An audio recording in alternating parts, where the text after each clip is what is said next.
Assalamualaikum warahmatullahi wabarakatuh. Saya Dr. Rizky Rahmayanti, spesialis penyakit dalam. Pada hari ini kita akan belajar cara melakukan pemeriksaan fisik abdomen. Pemeriksaan fisik abdomen yang secara umum terdiri dari inspeksi, auskultasi, perkusi, dan palpasi merupakan keterampilan dasar yang harus dimiliki oleh setiap dokter.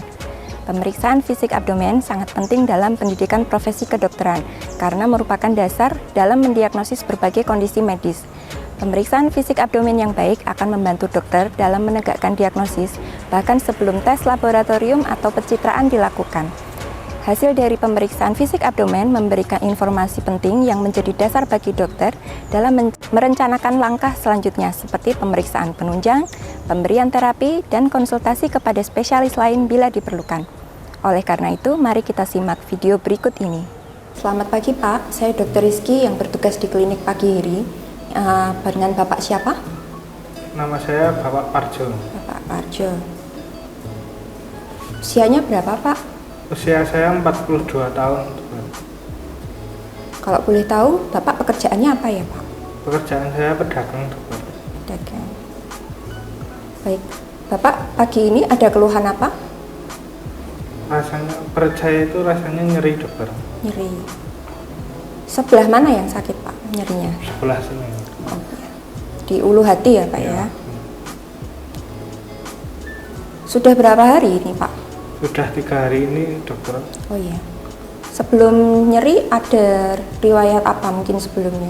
Sebelumnya saya makan sambal dokter. Oh iya.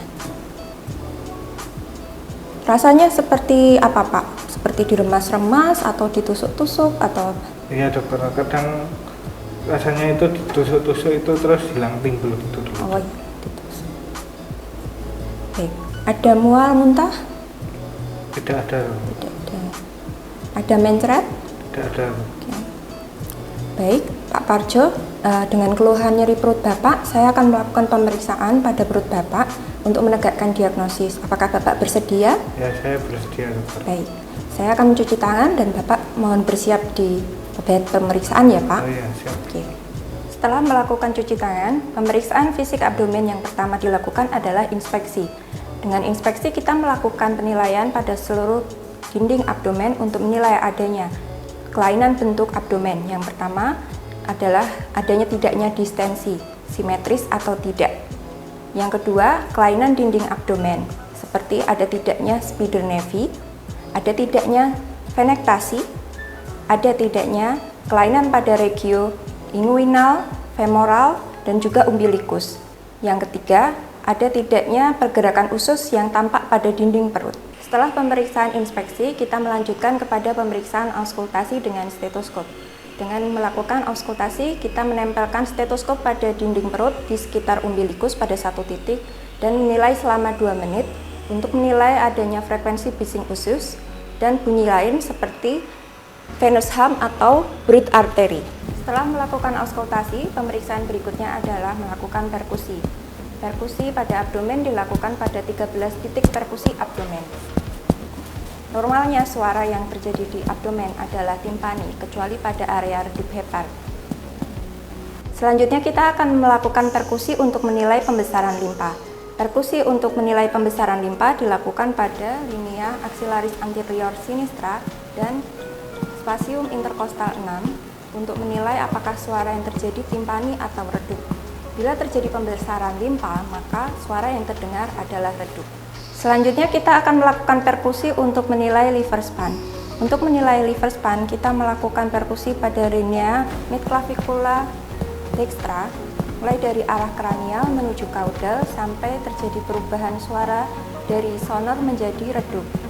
Selanjutnya kita akan melakukan perkusi dari arah kaudal menuju kranial dimulai dari umbilikus sampai terjadi perubahan dari suara timpani menjadi redup. Selanjutnya kita akan melakukan perkusi untuk mencari adanya asites. Adanya cairan bebas dalam kafum abdomen atau asites dapat diketahui dengan cara pemeriksaan perkusi dengan shifting dullness. Perkusi dilakukan dari puncak umbilikus ke arah kanan atau kiri, lalu menentukan batas peralihan antara timpani menjadi redup. Dengan tetap meletakkan jari sebagai plesimeter atau alas, pasien diminta miring ke arah kontralateral, kemudian ditunggu beberapa saat. Kemudian dilakukan perkusi ulang untuk menilai apakah terjadi perubahan batas peralihan suara dari redup menjadi timpani. Pemeriksaan selanjutnya adalah melakukan palpasi atau perabaan pada abdomen. Sebelum melakukan palpasi, pasien diminta untuk menekuk kedua lutut. Palpasi dilakukan secara superficial pada setiap regio abdomen dengan menggunakan sisi palmar tangan secara horizontal. Kemudian dilanjutkan dengan palpasi yang lebih dalam pada setiap regio abdomen untuk menilai ada tidaknya defans muskular, massa, atau nyeri. Apabila ditemukan massa, perlu dideskripsikan lokasinya, ukuran, bentuk, nyeri tidaknya, konsistensi, pulsasi, dan mobile tidaknya. Selama pemeriksaan dilakukan, kita harus memperhatikan ekspresi wajah pasien untuk menilai ada tidaknya nyeri. Selanjutnya kita akan melakukan pemeriksaan palpasi hepar. Untuk melakukan palpasi hepar, pasien tetap dalam posisi menekuk lutut. Dengan menggunakan sisi radial tangan kanan, kita lakukan palpasi pada lobus kanan hepar terlebih dahulu, pada regio iliaka kanan, sejajar arcus costa. Kita lakukan gerakan menekan dinding abdomen ke arah dorsal saat pasien melakukan ekspirasi maksimal. Lalu dengan gerakan parabolik, kita gerakkan tangan ke arah kranial saat inspirasi. Palpasi lobus kiri dilakukan dengan teknik yang sama, tapi pada regio umbilicus ke arah kranial. Apabila pada palpasi hepar teraba hepar, maka perlu dideskripsikan ukuran, permukaan, tepi, konsistensi, nyeri tidaknya, dan apakah teraba pulsasi pada area tersebut. Selanjutnya kita akan melakukan pemeriksaan palpasi dengan teknik undulasi untuk mendeteksi ada tidaknya asites. Untuk memeriksa adanya asites dengan menggunakan teknik undulasi, kita meletakkan tangan di kedua sisi abdomen pasien. Dengan melakukan hentakan jari pada salah satu dinding perut, kita merasakan ada tidaknya getaran pada sisi kontralateralnya. Uji undulasi dikatakan positif bila terasa getaran pada sisi kontralateral abdomen pasien. Pemeriksaan palpasi selanjutnya adalah pemeriksaan Murphy sign. Murphy sign merupakan salah satu tanda dari kolesistitis.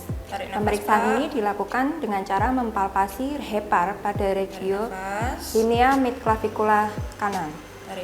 Pasien diminta untuk menarik nafas dalam, dan apabila terdapat kolesistitis, maka pasien akan menghentikan nafasnya secara tiba-tiba karena nyeri dan dapat dinyatakan bahwa Murphy sign positif. Pemeriksaan palpasi selanjutnya adalah palpasi limpa dengan metode Schuffner.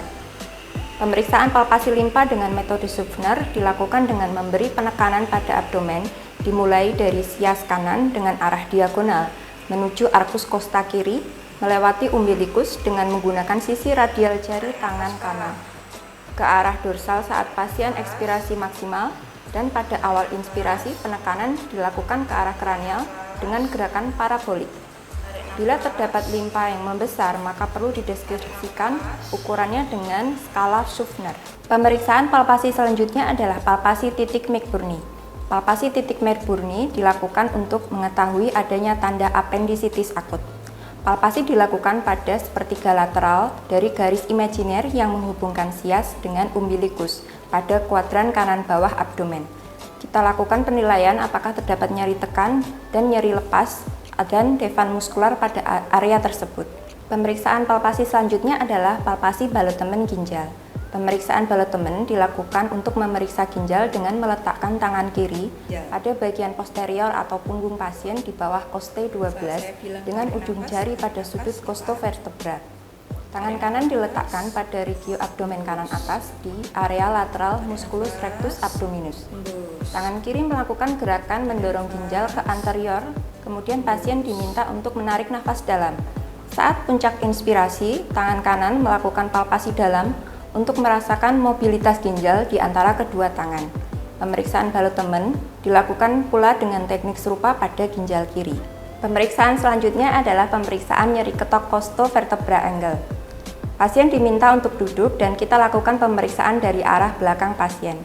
Sisi palmar tangan kiri diletakkan pada sudut costovertebra kanan dan tangan kanan dikepalkan dengan sisi ulnar dipukulkan di atas tangan kiri dengan kekuatan yang cukup. Kemudian kita memperhatikan dan menanyakan kepada pasien ada tidaknya rasa nyeri. Pemeriksaan nyeri costovertebra angle dilakukan dengan teknik yang sama pada sudut costovertebra angle kiri.